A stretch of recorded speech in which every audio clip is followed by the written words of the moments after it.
When my oldest son was 5 years old, my wife and I decided to take a vacation. We left our three children with my mother-in-law, but one day my oldest son did not get off the bus.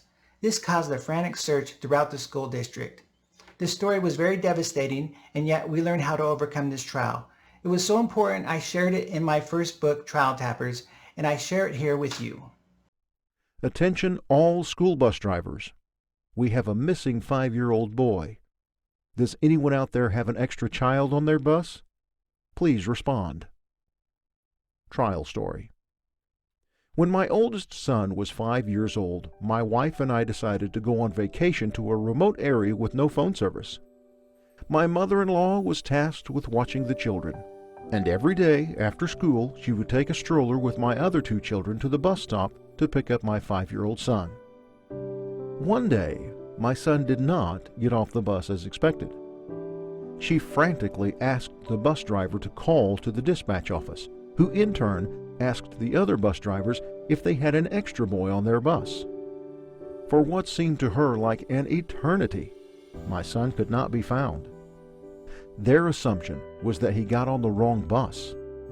Finally, one bus driver saw my son walking on the side of a very busy highway and felt prompted to pull her bus over on the side of the road to investigate.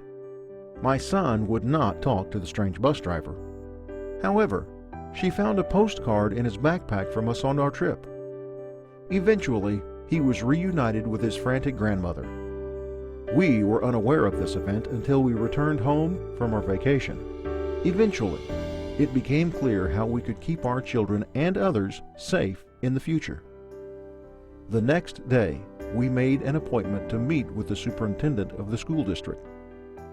During the meeting, we proposed the following. First, send a letter to the parents of all the students in the school district informing them that if a child missed the bus, they could go to the office and use the phone. Second, teachers wearing colorful vests would take turns going out to the buses to help lost students find their buses. Third, buses would be assigned to specific locations to park.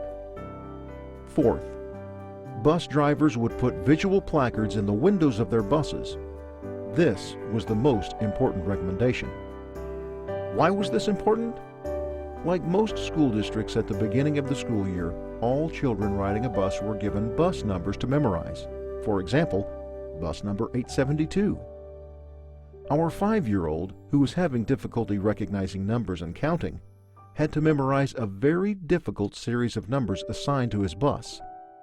Teaching a 5-year-old to recognize and remember a 3-digit number was hard enough. But if a bus broke down, the principal would make an announcement like this over the intercom. Bus 872 is being replaced with 694. This was like speaking Chinese to the kindergartners. Our solution was for each bus driver to pick an easily recognizable logo or cartoon character to place in the bus window above their long numbers. Tap to a lifetime of growth. To our amazement, the superintendent implemented the requested changes.